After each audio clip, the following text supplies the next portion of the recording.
रायपुर में किसानों के सबसे बड़े त्योहार धान खरीदी की शुरुआत हो चुकी है। तो बिलासपुर में कथावाचक आशुतोष चैतन्य को गिरफ्तार कर लिया गया। बिजली बिल को लेकर कांग्रेस ने आज रायपुर में अनोखा प्रदर्शन किया। तो राजनांदगांव में पुलिस प्रशिक्षण विद्यालय में दीक्षांत समारोह का आयोजन हुआ। छत्तीसगढ़ का शिमला कहे जाने वाला मैनपाट में तिब्बती धर्मगुरु सोनम जमसो लामा ने एक अनूठी पहल की है। तो बालाओद में स्वास्थ्य अधिकारी कार्यालय पूरे तरीके से जर्जर हो चुके हैं। एमसीबी जिले का नीलम सरोवर पार्क अपनी बदहाली के आंसू रो रहा है। देखिए आपके शहर में क्या हुआ, छत्तीसगढ़ में क्या हुआ, आपका रिपोर्टर बता रहा है। छत्तीसगढ़ में पर्व की शुरुआत हो गई है और राजधानी रायपुर की ही बात की जाए तो 1 लाख से ज्यादा किसान यहां पर धान बेचेंगे और एक केंद्र पे हूं मैं और तस्वीरें दिखाता हूं किस तरह से। देखिए कि यहां पे खरीदी की शुरुआत हो गई है। रायपुर में किसानों के सबसे बड़े त्योहार धान खरीदी की शुरुआत हो चुकी है। इसके लिए रायपुर जिले में 139 उपार्जन केंद्र बनाए गए हैं। यहाँ धान खरीदी सुबह 10 बजे से शुरू हुई। बड़े किसानों को 20% और लघु सीमांत किसानों को 80% टोकन वितरित किए जा रहे हैं ताकि छोटे और सीमांत किसानों को प्राथमिकता के साथ धान विक्रय का अवसर मिल सके। उपार्जन केंद्रों के बाहर बारदानों की उपलब्धता, पीने का पानी और धूप से बचाव के लिए टेंट लगाए गए हैं। धान खरीदी के साथ साथ उठाव की व्यवस्था भी सुनिश्चित की गई है। बारिश या खराब मौसम की स्थिति में भी काम प्रभावित न हो, इसके लिए अग्रिम तैयारी की जा रही है। केंद्रों पर ड्रेनेज सिस्टम, तारपोलिन और सुरक्षा के लिए सीसीटीवी कैमरे लगाए गए हैं। आज दिनांक से अगले 2.5 महीने तक के छत्तीसगढ़ सरकार धान खरीदने वाली है। समर्थन मूल्य पर खरीदी होगी। कैमरा पर्सन किशोर गोस्वामी के साथ रोहित मिश्रा, विस्तार न्यूज रायपुर। बिलासपुर से बड़ी खबर निकल करके सामने आ रही है। बिलासपुर में पुलिस ने उस बवाली बाबा को गिरफ्तार कर लिया है जिन्होंने सतनामी समाज के खिलाफ में कुछ आपत्तिजनक बातें कह दी थी। बिलासपुर में कथावाचक आशुतोष चैतन्य को गिरफ्तार कर लिया गया है। सतनामी समाज पर विवादित बयान देने के आरोप पर उन्हें गिरफ्तार कर लिया गया है। आशुतोष चैतन्य महाराज ने तखतपुर में भागवत कथा के दौरान सतनामी समाज को लेकर आपत्तिजनक बयान दिया था, जिसके बाद सतनामी समाज में भारी आक्रोश देखने को मिला। समाज ने कथावाचक के खिलाफ थाने में एफआईआर दर्ज करवाई थी और कथावाचक आशुतोष चैतन्य की गिरफ्तारी पर अड़े रहे, जिसके बाद आपत्तिजनक बयान पर पुलिस ने बड़ी कार्रवाई की है।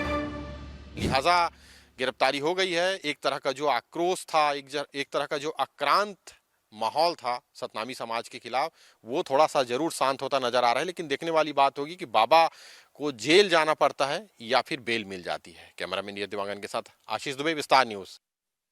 किसान है परेशान, कैसे होगा इनका समाधान, अब इस बार देखना होगा।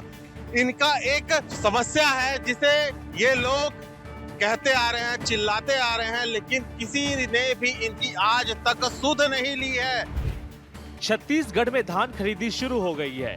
किसान अपनी धान की फसलों को धान खरीदी केंद्र ले जा रहे हैं, लेकिन खैरागढ़ के मुदेड़ा में किसानों की फसलें अभी खेतों पर है। किसानों को अपनी धान की फसल सर पर रखकर आमनेर नदी में घुटनों तक डूबकर सफर तय करना पड़ रहा है, जिस कारण किसानों की फसल अभी खेतों पर ही पड़ी हुई है। स्टॉप डैम न होने की वजह से किसानों को भारी समस्याओं का सामना करना पड़ रहा है। हर साल अधिकारी आते हैं, वादा करते हैं, लेकिन स्टॉप डैम निर्माण की फाइलें धूल झाड़ते झाड़ते पुरानी हो चुकी है। विस्तार न्यूज के इस खबर के बाद क्या यहाँ पर मुतेड़ा जो ग्राम पंचायत है जहाँ पर ये आमनेर नदी हम इस वक्त मौजूद है, यहाँ पर क्या स्टॉप डैम बन पाएगा, ये सबसे बड़ा सवाल है। खैरागढ़ जिले से विस्तार न्यूज के लिए नितिन कुमार भांडेकर की रिपोर्ट।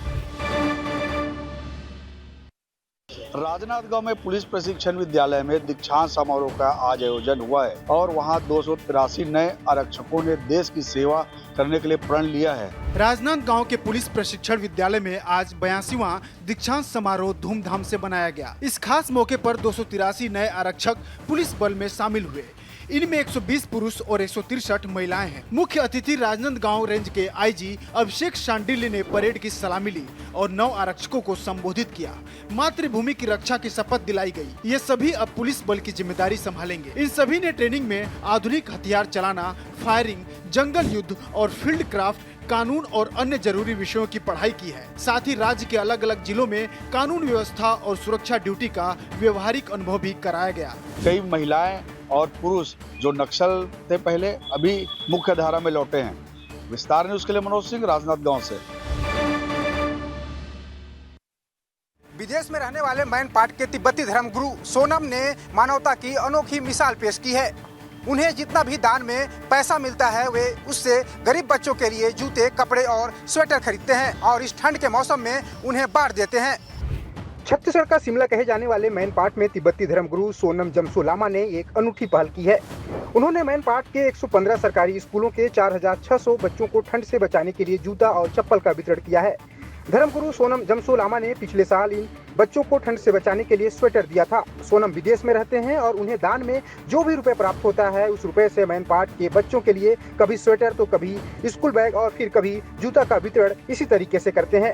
सोनम का कहना है कि उन्होंने मैनपाट की गरीबी को बेहद करीबी से देखा है। मैनपाट में रहने वाले माझी जनजाति के बच्चे गर्म कपड़े और जूतों के अभाव में ठंड के दिनों में स्कूल नहीं पहुँच पा रहे थे। ऐसे में इसकी चारों तरफ प्रशंसा हो रही है। वीडियो प्रसाद यादव के साथ दिलीप जायसवाल, विस्तार न्यूज, अंबिकापुर। बालोद जिला सीएमएचओ कार्यालय पूरी तरीके से जर्जर हो चुका है। छत का प्लास्टर गिरने लगा है, दीवारें ढहने की कगार पर है। बावजूद इसके जिम्मेदार अमला ध्यान नहीं दे रहा है।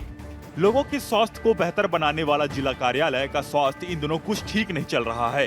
पुराने सामुदायिक स्वास्थ्य केंद्र में मुख्य चिकित्सा एवं स्वास्थ्य अधिकारी कार्यालय संचालित हो रहा है, जिसे बने कई साल हो चुके हैं। यही वजह है कि कार्यालय अब जर्जर हो गया है, जिसके चलते कार्यालय में कमरों की छत से सीपेज होने और पुराने भवन होने के कारण दीवारों में दरार भी आ चुकी हैं। 2 दिन पहले छत का प्लास्टर नीचे गिर गया। गनीमत रही कि उस दौरान वहां पर कोई मौजूद नहीं था, जिससे बड़ा हादसा टल गया। हालांकि कार्यालय की समय समय पर मरम्मत कराई जाती है, लेकिन आज स्थिति काफी दयनीय होने से वहां काम करने वाले लोगों की जान का भय बना रहता है। कार्यालय अपनी बदहाली की आंसू बहा रहा है। कर्मचारी जान जोखिम में डालकर काम करने पर मजबूर हैं, लेकिन आखिर क्या वजह है कि जिम्मेदार इस पर ध्यान नहीं दे रहे हैं। कैमरामैन भूषण सिन्हा के साथ दिलेश्वर देवांगन, विस्तार न्यूज, बालोद। बसना ब्लॉक के कूड़ेकेल के ग्रामीण सहित 7 गांव के ग्रामीण आज नेशनल हाईवे 53 बसना पर चक्का जाम कर दिए हैं।